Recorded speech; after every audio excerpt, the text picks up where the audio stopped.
Happy midweek. Thanks for joining us on this Wednesday evening here on Unscripted. We are cruising on through the holiday season. And of course, when you think of the holidays, the weather, of course, plays a big role. And some areas could be seeing a little bit more snow. That's where we turn things over to Chief Meteorologist Joe Charlevoix. I know, Joe, we were talking earlier, tonight could be one of the coldest days of the year. Yeah, in some spots. I mean, a lot of teens tonight, some areas in the single digits.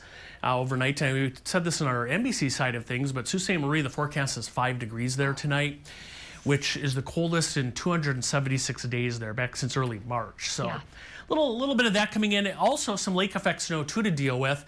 Most areas are not going to get a lot tonight, but there are some spots that could push 6 to 10 inches or more tonight through tomorrow, kind of a local area. Again, Sault Ste. Marie, we're talking about you. And this pattern kind of lingering right through the weekend. Melissa will look at all that and have a look at that forecast a little later. All right, sounds good. Thanks, Joe. For our top story tonight, a northern Michigan community is preparing to gather this weekend to honor the life of Rebecca K. Park and her baby. Organizers say that Saturday's vigil will give family, friends, and supporters a place to grieve, remember, and stand together. The candlelight vigil is set for 4 p.m. at 20.5 Boone Road, just outside Cadillac. That's where attendees are encouraged to bring candles, bubbles, even photos to help celebrate Rebecca's life. The event follows weeks of community involvement, including civilian searches and support from people across the region. Organizers say interest has grown from neighboring towns, even out-of-state supporters who've been closely following this case. Those who can't attend on Saturday are asked to light a candle in the evening in Rebecca's memory. So we just want to remember the good times with Rebecca, and we want to honor Becca and baby Richie. And we just want to bring family and friends together to kind of mourn her loss and just kind of remember the good times. Lewis says the community has shown remarkable compassion throughout this case. She's hoping Saturday's vigil creates a space for healing and unity as supporters gather to honor both Rebecca and her baby. Well, while the search for Rebecca Park's missing baby is underway in Wexford County, it's not the first time northern Michigan investigators have found themselves in that situation. In 2013, in one of our area's most watched and lengthy criminal investigations, detectives were forced to think outside the box. Our Ellie Baxter explains. It is perhaps the end to a more than 5-year-old case. Sean Phillips, the father of baby Kate, has been sentenced for her murder. It's a case that gripped the country and left people struggling with one question. Where is baby Kate? Phillips communicated in the letter that he put baby Kate in a peaceful place, quote unquote. Although her body was never found, retired Ludington Police Detective J.B. Wells got a confession from her father, Sean Phillips, with the help of science. He went so far to buy a microscope and start identifying a lot of the species. Identifying what lied on the soles of these shoes belonging to Phillips. So samples were taken and sent here to the Field Museum in Chicago. We have, just with mosses alone, close to 250,000 species.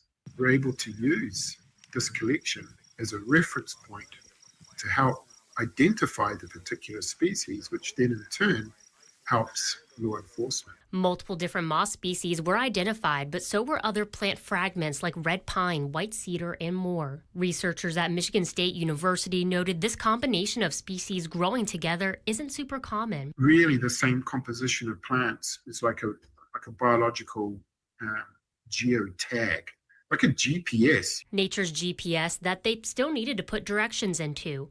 So in 2013, investigators asked for the public's help, specifically to comb the woods and find areas where those plants appear together. Potentially, trying to find that same composition could be a very, very strong clue. And then he kept getting in deeper. Then he found diatoms, these microscopic algae, in the sphagnum. Carex atlantica. They say it's a type of sedge that's extremely rare and only found in a few locations in the area. Only one location checked all the boxes. Phillips' confession narrowed the search from 7 counties to honing in on 50 square feet. Bit of a shout out, actually, to this group of plants. How they figured it out was reported, but never scientifically documented until now. I hope to sort of advertise to the broader law enforcement community that there are these potential microscopic plants that are potential evidence and probably overlooked. Matt says some samples can be smaller than an eyelash, but it's easy to identify.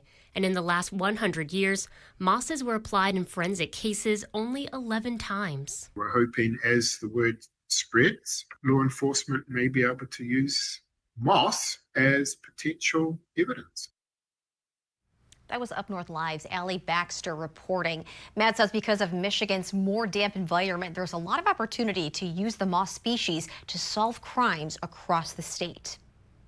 Switching gears on a much lighter note right now, you are taking a live look at the Toys for Tots campaign in the middle of what they're hoping is a very big week for toy collection, really all across northern Michigan. You're looking live at Abe Papineau's Pizza in Benzie County's Beulah, where they have teamed up with the sheriff's office to stuff a cruiser for Christmas. The drive is underway until 7 p.m. tonight. It's the final stretch for the Toys for Tots campaign that really aims to help children across northern Michigan this holiday season. Joining us tonight to see how it's all going and how you can still help out is Mike Kent with Toys for Tots. Mike, it's great to see you again.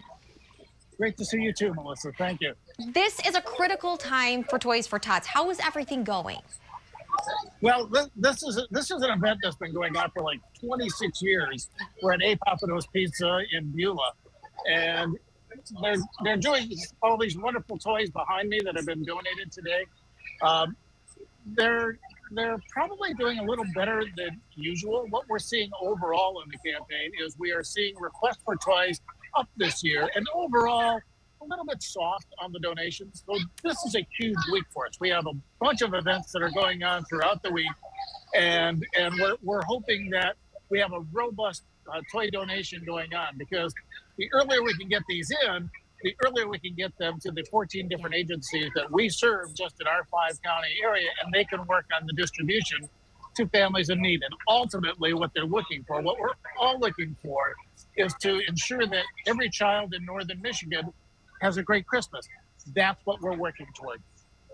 And you mentioned, Mike, donations not where you might want them to be this time. Is there a specific age group or some get looked over? You know, are you looking for certain toys for certain ages of kids? Well, let me back up a little bit and just say, yes, things are a little bit soft. None of us are panicking. Mm-hmm. This is a very generous community, and this community has always fulfilled the needs of the families in need in this area. But yes, there is a bell curve with toy donations and the type of toys and the age groups of the toys. Okay. And the two ends of the spectrum, so the infants and the teenagers, those are the ones where we get the fewest number of donations.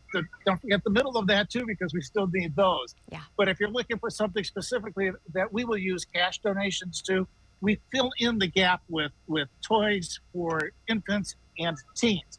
So that's the other thing. If people go to toysfortots.org and the drop-down menu to Michigan and to whatever county you're in and want to make a cash donation, cash allows us to fill that need. But this event that we have at Abe Papineau's, which is to stuff the sheriff car, has just been a phenomenal success. And like I say, they've been doing it here for now 26 years. And we just see the generosity of this community and all the communities in the 5-county area that we serve. And speaking of generosity, if people who are watching, maybe they don't live close to the Traverse City area, can they still donate? Can they still help out? Oh, absolutely. So, the easiest thing to do is if you are in the area, we have over 100 drop-off locations with our toy boxes that are set up. But yeah, the easiest way is to go online at toysfortots.org and do a cash donation there. And also too, let's not forget those in need. That's also where they go. And the time to seek assistance is not December 24th.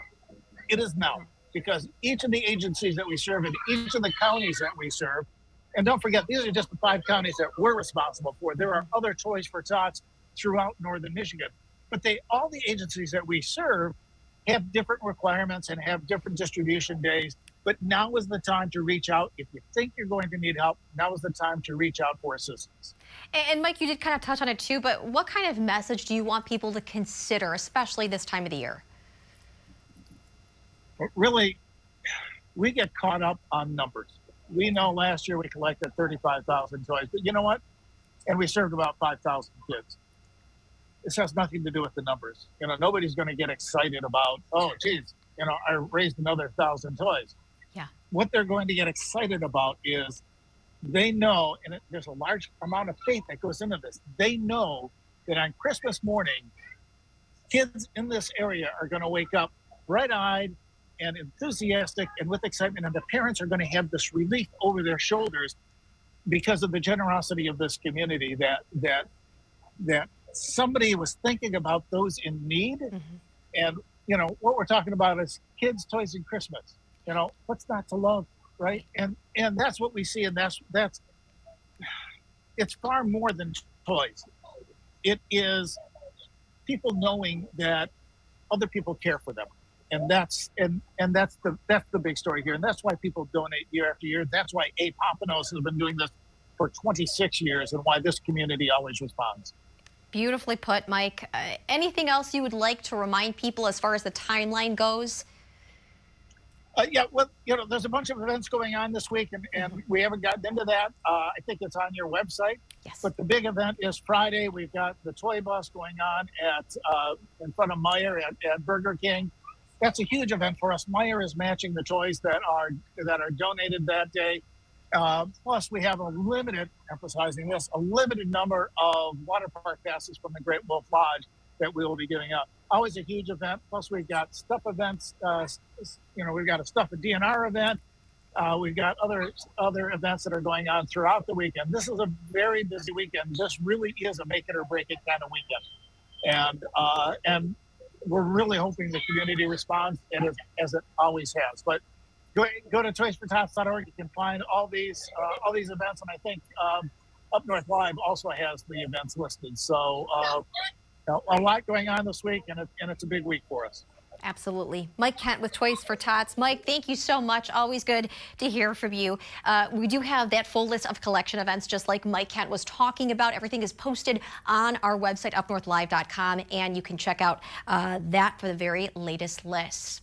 Well, speaking of the holiday season and the shopping theme, they tend to go hand in hand this time of the year. We want to know, is your holiday wish list longer or shorter than last year? That is our question of the day. Check out our Facebook fan page, Up North Live, and our website, Up North Live.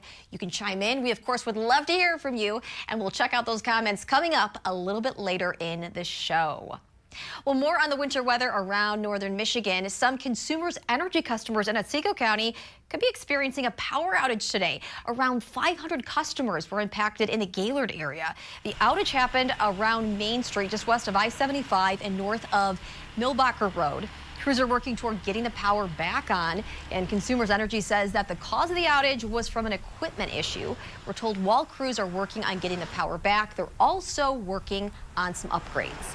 A system upgrade while the power is currently up that they had scheduled in the future, but because there's a current power outage, they're able to combine those efforts. And that system upgrade is actually going to increase reliability for customers with the installation of a switch, which will help to improve redundancy and overall reliability for our customers in Gaylord. And Consumers Energy wants to remind drivers to give workers plenty of space for the overall safety of everybody. They say slow down and do not disrupt those workers. Consumers Energy is hoping to have the power back sometime this evening. All right, stay right here for Unscripted. Joe Charlevoix takes a look at that weather and what you could expect as we cruise on through the week. That's coming up. I'm Jada Johnson from Big Boys TV, and the Fish and Game Report is sponsored by Johnson's Propane.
Sports director Harrison Beebe is out covering hockey tonight, but we wanted to bring you a special interview from his game. Oh, actually, just kidding. We're taking a look at weather. I'm jumping ahead to sports. That's where our chief meteorologist, Joe, comes into play. Joe, I didn't mean to ignore you. I'm sorry. He is out, though. I saw him leave. He is. That's not a lie. Harrison's covering hockey. Yeah. Heading out.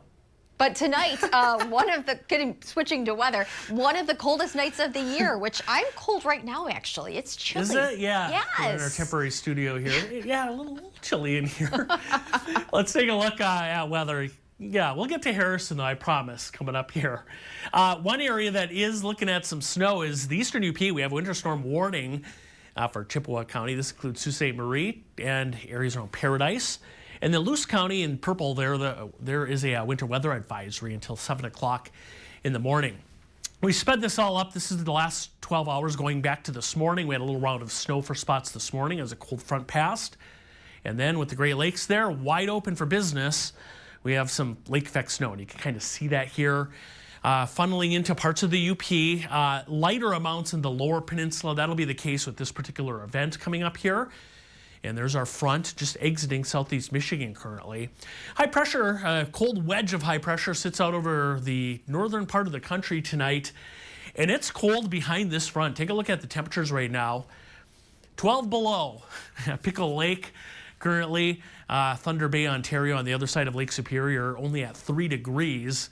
We have 20s here for the most part currently. But we are going to drop off tonight into the single digits and teens for much of northern Michigan. We'll get back to the snow. There's the lake effect snow at times. Not as much in lower Michigan. I'll show you the numbers in a minute. Much more sustained and better organized bands of snow in the eastern UP tonight through tomorrow morning, which will really funnel into the Sault Ste. Marie area. You know, around Sugar Island, Bay Mills, Brimley, that region. Then tomorrow the wind turns out of the south. See what that does? It disrupts the snow. And then Friday we have another clipper coming in right here. That'll be late Thursday night, early Friday, and then that kind of peters out Friday afternoon. And then we'll take you right into the beginning of the weekend, a couple lake effect snow showers or flurries as we head into Saturday. There's the snow totals just tonight between now and 7 o'clock tomorrow morning. 5 to 8 there, Newberry over towards Sault Ste. Marie, less in lower Michigan, and there's the additional lake effect snow tomorrow. The main area, of course, right around Sault Ste. Marie, potentially up to near a foot of snow in a very localized area there. A half foot around Newberry, and as far as lower Michigan's concerned, very little around Manistee, for instance, but Gaylord North could run into a few, couple inches of snow, 3-4 perhaps, there up toward Vanderbilt. If you have weekend plans, I know it's Wednesday, looking ahead here, there's Saturday, upper 20s, low 30s, scattered lake effect snow showers, and then Sunday, it is going to be colder, 18 to 23. So winter is kind of settling in here for sure. Tonight, some lake effect snow kicks in. We've already seen that 5 to 15 tonight, overnight lows. Heaviest will be north of Highway M28 in the UP. And then tomorrow, scattered lake effect snow in the UP continues. Ending in the afternoon, the Sioux, Paradise, Rudyard, 14, high temperature. And it'll be a bit of a struggle tomorrow to reach much more than 20 degrees. We'll throw a 21 up there at Petoskey tomorrow, Harbor Springs. Charlevoix, 20, a few lake effect snow showers. Our southern counties, not as much here, just a few flurries, upper teens to around 20. There's our extended forecast. No showers Friday into the weekend at times. So if you have weekend plans, yeah, a little bit wintry out there, Melissa, as we move forward here. Yeah, not warming up anytime soon. No.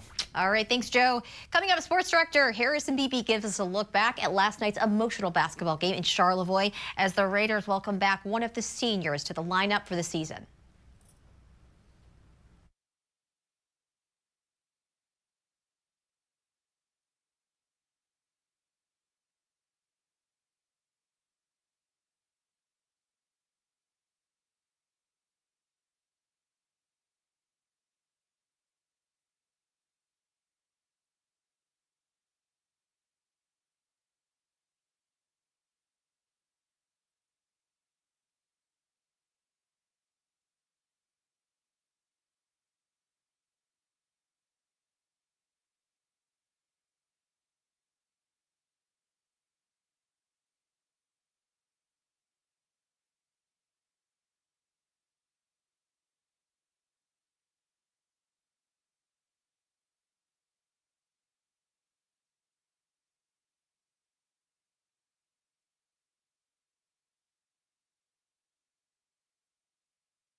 Sports director Harrison Beebe is out covering hockey tonight, but we wanted to bring you a special interview from his game last night. Charlevoix got a win over Ellsworth in boys basketball, but it was about much more than just a game for senior Joe Gaffney. Joe was one of the members of the golf team seriously injured in an accident last spring, and many questioned whether he'd be able to make it back to play basketball for his senior season. Not only did he start in the game last night, but he also got a few baskets. Joe spoke with Harrison after the victory. Here's that preview. What did this mean to you? A couple months ago, not knowing if this was possible, and here you are playing opening night and getting a win. I think it meant a lot more to the people who helped me along the way. For me, I kind of knew this was going to happen. I kind of believed in myself the whole time. So I think this is more just for all the people that supported me, especially my parents and stuff, because this was a big deal to them. So, I mean, a lot of them were already crying.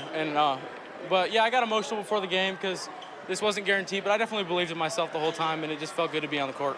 What was that process like the last few months of convincing yourself, hey, just get out there at some point in the season, to being able to make it here for opening night? It was a lot of uncertainty.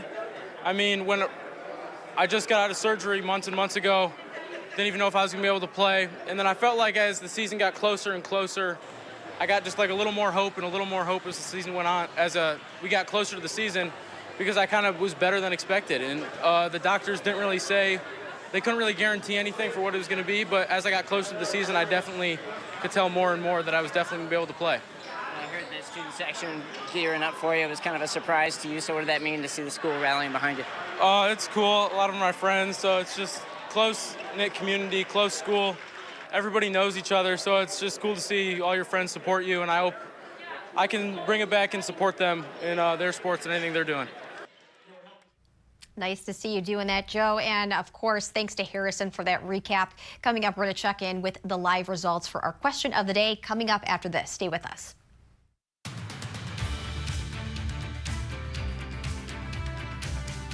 Salon services are furnished by Epiphany Advanced Academy in East Acme.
Welcome back to Unscripted on this Wednesday evening. Back to our question of the day. Is your Christmas wish list longer or shorter than last year? 12% saying longer, with 88% saying it is shorter for this year. You can go to our Facebook fan page, Up North Live, and our website, UpNorthLive.com. You can still comment. We would love to hear from you, that is. Thanks for joining us for Up North Live's Unscripted this evening. You can join us later tonight for Up North Live News at 11. Until then, have a fabulous night. Stay warm out there.